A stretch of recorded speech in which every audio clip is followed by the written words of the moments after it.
Hello प्यारे बच्चों, कैसे हो आप सभी।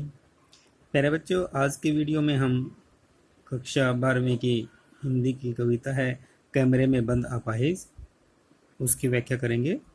और यह जो कविता है यह जो अपने कवि हैं रघुवीर सहाय जी, उनके द्वारा ये लिखी हुई कविता है। ये उनके कवि हैं और उनका जो एक कविता संग्रह है लोग भूल गए हैं, लोग भूल गए हैं, इस कविता संग्रह से ये कविता ली गई है। तो आइए इस कविता को हम शुरू करते हैं। कैमरे में बंद अपाइज। इस कविता में पहले मैं आपको बता देता हूँ कि कवि क्या कहना चाहते हैं। इस कविता में बताते हैं कवि कि वर्तमान समय में जो मीडिया का ज़माना है, आप सभी जानते हैं कि दूरदर्शन मीडिया इसका ज़माना है और वे हर किसी को जिसको भी चाहें उसको ताकतवर या किसी को चाहें उसको कमज़ोर साबित कर सकते हैं अपनी मीडिया के ताकत के दम पर। ठीक है, तो और उनमें कोशिश है हर, आप जैसे बहुत सारे ये न्यूज़ चैनल हैं या बहुत सारे मीडिया के चैनल हैं, उनमें ये कंपटीशन है कि भाई उनके चैनल को लोग ज़्यादा से ज़्यादा देखें। ठीक है, अब ऐसा क्या करें वो कि बहुत सारे लोग उनके चैनल को देखें। तो ऐसा क्या करें वो कि लोग ज़्यादा से ज़्यादा उनके चैनल को देखें। इसके लिए वो बिल्कुल ऐसी चीज़ें लेके आएंगे अपने कैमरे पे, अपने चैनल पे, कि जो सबसे अलग हो। क्योंकि जो सबसे अलग चीज़ें दिखाएगा, सबसे अलग तरह की न्यूज़ या अलग तरह की बातें दिखाएंगे तो लोग उनको ज़्यादा से ज़्यादा देखते हैं। ठीक है, तो जो दूरदर्शन वाले हैं सभी ये कोशिश रहती है। तो यहाँ पर ये बताया है कि जो चैनल वाले हैं, दूरदर्शन वाले हैं, वो इसके चक्कर में अपने जो चैनल की टीआरपी बढ़ाने के चक्कर में या लोग ज़्यादा से ज़्यादा उनके चैनल को देखें तो उनके लिए वो कुछ भी कर सकते हैं। इसमें एक उदाहरण दिया है कि किस प्रकार से वो एक अपाहिज व्यक्ति को, अपाहिज व्यक्ति है जिसको आजकल दिव्यांग भी बोलते हैं, एक ऐसे व्यक्ति को वो लेके आते हैं अपने स्टूडियो में और उसको उसका इंटरव्यू लेते हैं एक तरीके से, और उससे तरह तरह के प्रश्न पूछते हैं। और ऐसे प्रश्न पूछते हैं कि जो उसको बहुत दुख देते हैं। जैसे उसकी जीवन के बारे में उससे पूछते हैं कि आपको अपाहिज होकर कैसा लगता है, आप अपाहिज क्यों हो।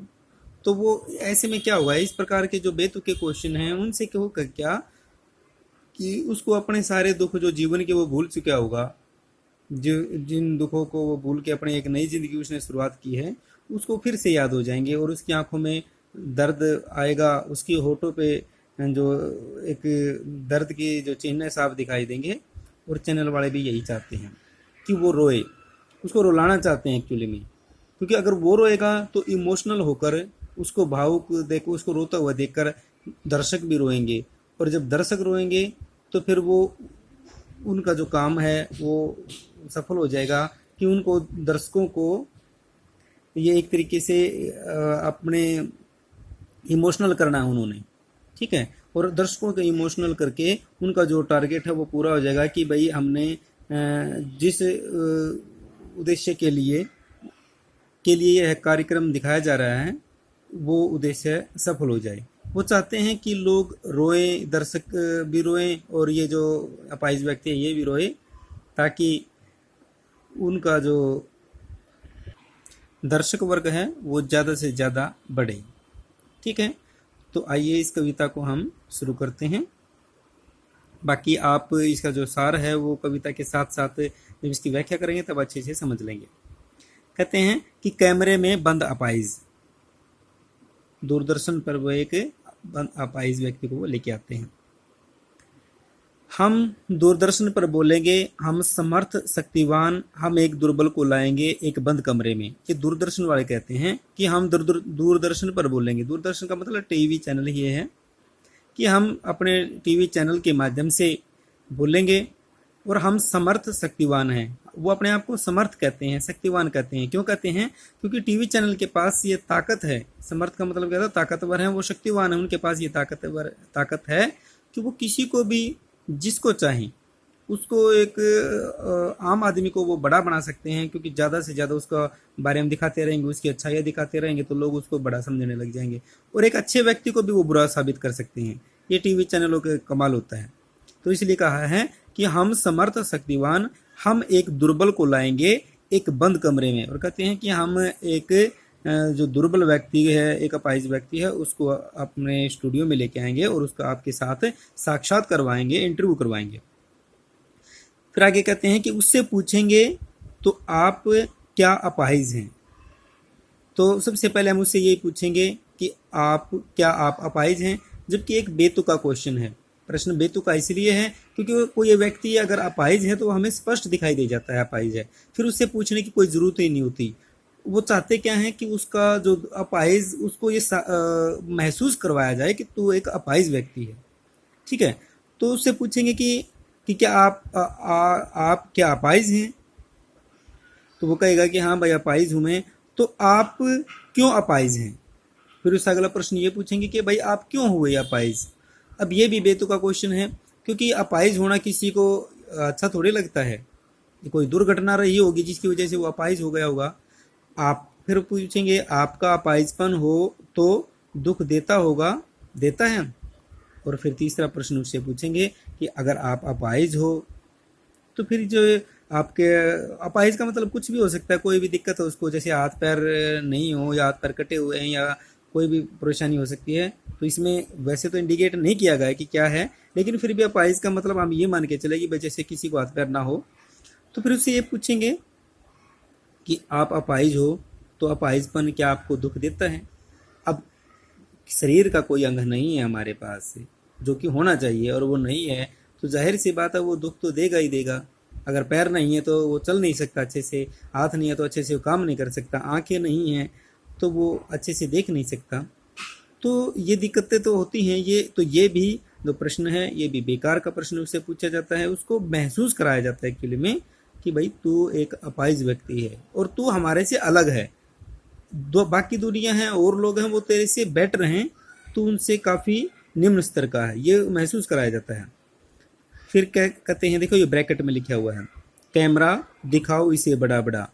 अब उसके चेहरे पर कैमरा लेके जाते हैं। या आप जो ब्रैकेट में जो बातें कही गई हैं वो आपने ये हमें नहीं ये बता नहीं रहे वो खोल के, ये सिर्फ या तो वो खुद को बोलेंगे या आपस में एक कैमरे मैन है जो उनको बोलेंगे या वो कुछ, ठीक है। तो इस तरीके से वो ओपनली ये बातें नहीं बोल रहे, लेकिन यहाँ पर उनकी मंशा जरूर दिखाई जाती है। क्या कहते हैं कि कैमरा दिखाओ इसे बड़ा। जब वो क्वेश्चन पूछेंगे उससे कि भाई आपका अपाहिजपन तो दुख देता होगा, देता है, तब उसके चेहरे के जो एक्सप्रेशन है, उसकी चेहरे की जो झलक है वो कैसा उसका चेहरा है, दुख से भरा हुआ है या नहीं है, उसको कैमरे में कैद करेंगे, उसको जूम करके दिखाएंगे, भाई इसको बड़ा करके दिखाओ। हाँ तो बताइए आपका दुख क्या है। ठीक है, अगर आपको दुख देता है यह अपाहिज होना तो क्या दुख आपको, जल्दी बताइए। वह दुख बताइए, बता नहीं पाएगा। और उससे कहेंगे कि हम बताइए सर कि आपको, आप अपाहिज हो तो आपको क्या परेशानी है। भाई परेशानी सारी ये परेशानी होती है, ठीक है। लेकिन ये इस तरीके से बात उसको खोद खोद के उससे बात पूछेंगे। सोचिए, उसको फिर कहेंगे सोचिए सर बताइए कि आपको अपाहिज होकर कैसा लगता है। कैसा यानी कैसा लगता है भाई, हम खुद इशारे से बताएंगे कि ऐसा। हम खुद उसको इशारा करेंगे, जो हमारे डायरेक्टर हैं या जो दूर से उसको इशारा करेंगे कि रोने की स्कल बना के कि भाई ऐसा कर सकते हो आप, क्या आपको दुख होता है या आप परेशानी महसूस करते हैं। सोचिए, उसको बार बार उससे पूछ रहे हैं बताइए, थोड़ी देर कोशिश करिए।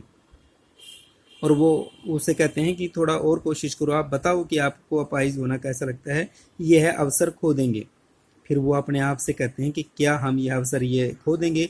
अगर इस हमारे प्रश्नों से यह दुखी नहीं हुआ, यह रोया नहीं, तो फिर ये तो हमारा जो प्रोग्राम है ये सारा खराब हो जाएगा।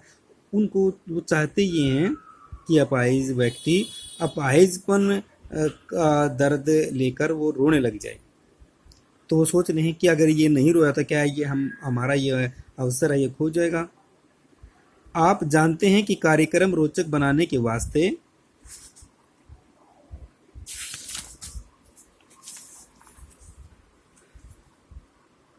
हम पूछ पूछ कर उसे रुला देंगे। इंतज़ार करते हैं आप भी उसके रो पड़ने का करते हैं, यह प्रश्न पूछा नहीं जाएगा। कहते हैं कि हम कोशिश ये करेंगे कि ऐसे ऐसे प्रश्न पूछे जाएं कि वह रोने लग जाए। और क्या आप भी ये इंतजार करते हैं? दर्शकों से पूछ रहे हैं कि क्या आप भी ये इंतजार, लेकिन पूछा नहीं जाएगा, ये लिखा हुआ है यहाँ पे, यह प्रश्न पूछा नहीं जाएगा, लेकिन वो चाहते ये हैं वो दूरदर्शन वाले कि दर्शक भी यही चाहें कि भाई ये आदमी रोने लग जाए। इंतजार करते हैं आप भी उसके ऊपर पढ़ने का? करते हैं। फिर हम पर्दे पर दिखलाएंगे फूली हुई आंख की एक बड़ी तस्वीर, बहुत बड़ी तस्वीर। उसके बाद क्या होगा? जब उन्होंने 5 साथियों से प्रश्न पूछ लिए, उस व्यक्ति को बिठाए हुए जो अपाहिज व्यक्ति है, तरह तरह के प्रश्न उससे पूछ लिए, तो फिर क्या होगा? फिर उसको अपने दुख दर्द सारे याद आने शुरू हो जाएंगे कि किस प्रकार से लोग मेरा मजाक उड़ाते हैं, कैसे अपाहिज होने से मेरे को जीवन में दिक्कतों का सामना करना पड़ता है। फिर क्या होगा? उसकी आंखों से आंसू या उसकी आंखों में दर्द आ ही जाता है। कोई भी आदमी है, दर्द आ ही जाता है अपने दर्द को, दुख के दिनों को याद करके, और वो यही चाहते हैं। फिर क्या करेंगे? फिर हम पर्दे पर दिखलाएंगे फूली हुई आंख की एक बड़ी तस्वीर। जब उनको लगेगा कि इसकी आंखों में दर्द आ गया है, दुख भर गया इसकी आंखों में, तभी वो क्या करेंगे? उसकी आंख की तस्वीर को बिल्कुल स्क्रीन पर लेके आएंगे, बड़ी करेंगे, उसको जूम करेंगे, ताकि लोग उसके दुख दर्द को देख सकें। एक बहुत बड़ी तस्वीर, आंख को बिल्कुल पूरी स्क्रीन पर ले आएंगे, और उसके होठों पर एक कसमसाहट भी, और होठ जो उसके दुख के कारण जो फड़फड़ाने लग जाते हैं, जब आदमी सुबकने लगता है दुख के कारण, या आदमी के चेहरे पर दुख के भाव होते हैं, तो होठ भी हिलते हैं, उसी को कसमसाहट बोलते हैं। तो जब उसके होठों पर कसमसाहट आएगी, तो हम उसको भी अपने कैमरे में कैद करेंगे और पब्लिक के सामने उसको दिखाएंगे, क्योंकि लाइव चल रहा होता है, इंटरव्यू है वो। आशा है आप उसे उसकी अपंगता की पीड़ा मानेंगे, और हम चाहेंगे और हम ये सोचते भी हैं कि जो दर्शक उसको देख रहे हैं, उस इंटरव्यू को, वो सब ये सोचें कि ये आदमी बहुत दुखी है, उसकी आंखों से और उसके होठों से। एक और कोशिश, दर्शक धीरज रखिए, देखिए हमें दोनों एक संग रुलाने हैं। एक और कोशिश। वो व्यक्ति तो रो पड़ा, या उस व्यक्ति की रोया नहीं अभी, उसकी व्यक्ति की आंखों में तो दर्द आ ही गया।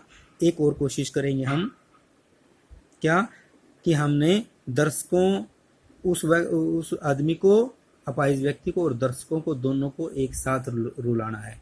तभी तो लोग उसी हमारे चैनल पर यकीन करेंगे, तभी तो कहेंगे बिल्कुल भाई तो सच्ची बातें लेके आता है, बहुत ऐसी ऐसी घटना व्यक्तियों को लेके आता है, बेचारों को बहुत इमोशनल कर देता है। और जो आदमी इमोशनल हो जाता है किसी चैनल से, वो उसी को देखता है। तो उनका क्या उद्देश्य है कि अपाहिज व्यक्ति भी और दर्शक भी हमने एक साथ रुलाने हैं, आप और वह दोनों। आप और वह, आप का मतलब दर्शक और वह का मतलब अपाहिज व्यक्ति, दोनों ही रुलाने हमने। ये कह रहे हैं, कैमरा बस करो, नहीं हुआ रहने दो, पर्दे पर वक्त की कीमत है, अब हम मुस्कुराएंगे, अब मुस्कुराएंगे हम। अब क्या होता है? वो आदमी रोता नहीं है। इतने प्रश्न पूछने के बाद भी वह आदमी रोता नहीं है। हो सकता है उसने अपने दुख पर विजय ही पा ली हो, उसने इतना दर्द पहले ही सहन कर लिया हो कि अब उसको रोने की जरूरत ही नहीं है, तो रो नहीं पाता, और वो बार बार कोशिश कर रहे हैं। अब होता क्या है कि इधर से जो टाइम फिक्स होता है इसका कैमरे वालों का, कि भाई इसको इतने से इतने बजे तक का इंटरव्यू हमने दिखाना है, और उसको रुलाना है, और वो रो नहीं रहा है, तो क्या होगा? तो फिर तो टाइम क्या कहते हैं कि कैमरा बस करो, नहीं हुआ रहने दो, रहने दो, ये नहीं हुआ, ये रोया नहीं है, पर्दे पर वक्त की कीमत है।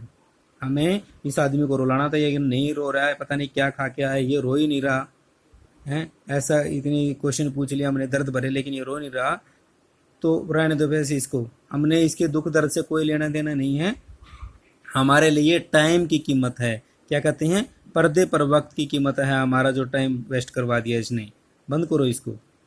लेकिन कह नहीं सकते ना, पब्लिक के सामने नहीं कह सकते, इसलिए इसको ब्रैकेट में रखा। देखिए, ये अपने आदमियों से वो बात कर रहे हैं, ये यहाँ से यहाँ तक जो उनके जितने भी वो आदमी हैं चैनल वाले, वो आपस में बात कर रहे हैं कि भाई रहने दो, रोएगा नहीं, क्यों अपना टाइम वेस्ट कर रहे हो।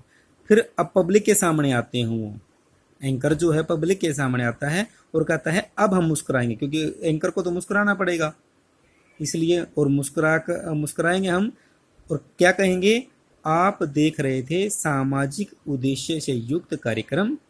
और क्या कहेंगे, अभी आप एक सामाजिक उद्देश्य से एक सामाजिक कार्यक्रम देख रहे थे जिसमें हमने समाज के एक अपाहिज व्यक्ति को आपके सामने लेके आए, उसके दुख दर्द को दुनिया के सामने हमने रखने की कोशिश की, ये कहेंगे वो। लेकिन आपको पता है कि वो लाना क्यों चाहते थे, वो उसको आदमी को लेके क्यों आए हैं? वो इसलिए लेके आना चाहते थे कि भाई इसका दुख दर्द दुनिया के सामने रखा जाए, बल्कि इसलिए कि इसके दुख दर्द को बेच के, इसके दुख दर्द का फायदा उठा के वो अपने चैनल के दर्शकों की संख्या को बढ़ा सके। लेकिन फिर क्या कहते हैं, बस थोड़ी सी कसर रह गई। ये उनके मन में की बात है, ये भी कहेंगे नहीं कि थोड़ी सी कसर रह गई। कौन सी कसर रह गई? ये रोया नहीं। अगर ये रो जाता तो पब्लिक भी रो पड़ती और चैनल पर हमारा पर लोग ज़्यादा विश्वास करते। धन्यवाद धन्यवाद। तो ये कहेंगे वो। तो इस प्रकार से आप देखते हैं कि कैसे जो चैनल वाले हैं वो किस दूसरों के इमोशनल के साथ और दुख दर्द के साथ कैसे खिलवाड़ करते हैं। उनके लिए सिर्फ अपने वक्त की कीमत है, 5-10 मिनट जो भी वक्त है उसकी कीमत है, किसी के दुख दर्द की कोई कीमत नहीं है। कोई आदमी अपने दुख दर्द से कितना भी उबर के उनको भूल चुका हो, लेकिन उसको कुरेद कुरेद के दोबारा से उसका दुख दर्द याद कराने की कोशिश की जाती है। ठीक है प्यारे बच्चों, तो उम्मीद करता हूँ कि ये व्याख्या आपको समझ में आया होगी। आगे के जो और अधिक जब इसके प्रश्न करेंगे तो वहाँ पर इसको आप समझोगे। ठीक है, तो एक बार फिर आपके उज्जवल भविष्य के लिए बहुत बहुत शुभकामनाएं। धन्यवाद। जय हिंद, जय भारत।